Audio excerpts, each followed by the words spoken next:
I started when I was 2 years old. I remember my dad used to start, he had a program called NIP'em, and it's where Honda would support like the YMCA's, and they would donate like 20 bikes. And I remember my dad always riding when I was young, and I was like, I want to do that. For 26 years, I taught a Honda program called NIP'em, which was National Youth Project Using Mini Bikes. So every Saturday I was gone anyhow. Sundays I was working on motorcycles with the kids, and Michaela was with me every weekend. It got 10 times busier once he started riding. So when I was 2, he got me my first four-wheeler. I think it was like a 90. My dad was like, you gotta choose one, dirt bikes or four-wheelers. I was like, I want a dirt bike. We got a Honda CRF 50. I think back then they were called XRs. He fell a lot. he was always falling, and then he went from the falling stage into breaking things. He broke the first four-wheeler that he had. He broke the first XR50 and the XR70 that he had, just breaking frames left and right. I was all into jumping back then, and I started snapping frames on them and the bar mounts, everything. And he was like, all right, we gotta get you something better. So went up to an XR70 and started breaking that frame. And he was like, all right, we're gonna get you a KTM Senior Pro 50. And I had that thing for a month, and we didn't have good luck with that. Coty was not afraid to jump anything. He wasn't afraid to go fast, and he was always trying to keep up with all the bigger kids. He kept saying, I want to race, I want to race. And I just kept telling him, you're not good enough yet. You have to go jump that jump over there. And then when he jumped that jump, I made up a bigger one that he had to jump. And I just kept going and going until I sort of ran out of jumps for him to jump. So I honestly don't remember a time when there wasn't a dirt bike involved. Because even before Coty, there was Michaela, and there was Mike taking her riding. It's all we've ever really known. You know, although Michaela loves her horses, that's her sport. My sister and I would always used to play MX Freak Style. Holy wide! That's when I was on a 50, and at that time, like, I just knew like to go and ride my dirt bike. Like, I didn't really understand anything. Her and I would always play that game. And then MX Unleashed came out, and then like I started understanding the whole racing thing. I was like, I want to do that one day. When it came to 65s, I remember we're down at Snake Creek, and my dad looked at me. He was like, you want to start racing?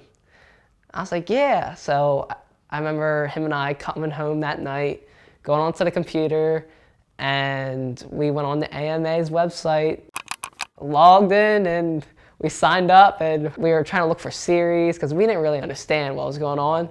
So we got my AMA card in the mail, and we went through the Delmarva MX series, and I started that in 06. I believe that ended in 08.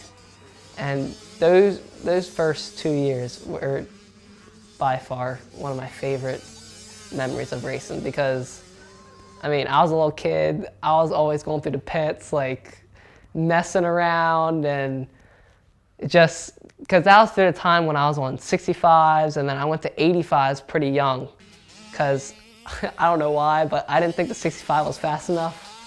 So my dad got me a KX85 when I was 7. Yeah, 7. And I started racing that in end of 06 into 07. Again, I was too short. Every bike that I moved up to, I was too short. And it's not because I wasn't too young, it's just my growth spurt was not there. Like, everyone I raced with was almost a foot taller than me, and I was just like the midget. And it's fun. I have been working on motorcycles and teaching for so long. It's a part of our life. I mean, ever since we've been married, we've had dirt bikes around the house. My dad and I, we work on the bikes, and I do more like miscellaneous maintenance to it. So like, I'm always changing the oil, air filters, doing the spokes, changing wheels if I need to. And he really comes in when we need to get down into the motor or change tires. Anytime that my dad and I are at the track, it's like the first time we ever went, because I mean, we started together and we'll always keep going together. And he's my best friend, and I've always looked up to him, and I appreciate him. When we started getting to racing, we started looking at other tracks, and then we started going to Snake Creek down in Harrington, because Rob, the owner, he worked at Diamond Motorsports, and we were sponsored by them. He was like, hey, come ride our place. So I've been going down there since I was 4 or 5. That track has really helped me get to where I am today. I went there during the week in the summer, and Joe Adams and I and Ty Waz, we would spend hours and hours and hours just training. And they didn't care how long I stayed, because we were like family, but they didn't care if I rode there in the mud, the driest day. Things changed in 2015, and I was like, I want to start doing the track. Angie gave me the keys to the skid steer, and she was like, go learn it. So I remember hopping on the machine and turned it on. I put the armrest or whatever over, and I got the joysticks. I was like, whoa, this feels weird. And when my dad and I were really helping out Snake, like trying to keep it open, he would disc the track, and I would do the face of the jumps and flatten the track on the skid steer. Coty puts in a lot of time down there helping keep that track open.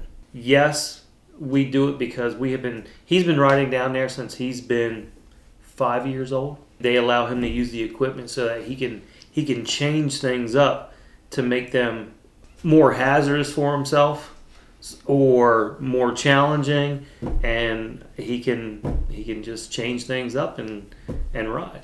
Eventually I learned how to work the whole water system, fix pipes, work the skid steer, work the tractor with the discer. Started learning like when to water, when not to water, and when to flatten for the rain. And I've learned a lot within the last year and a half. He has stock in that track.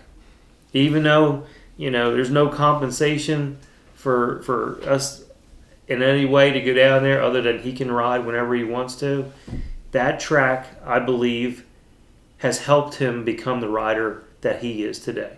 Only because that track gets so rough. It gets ruts. It gets blue groove. It has sand. It has everything that all these professional tracks have.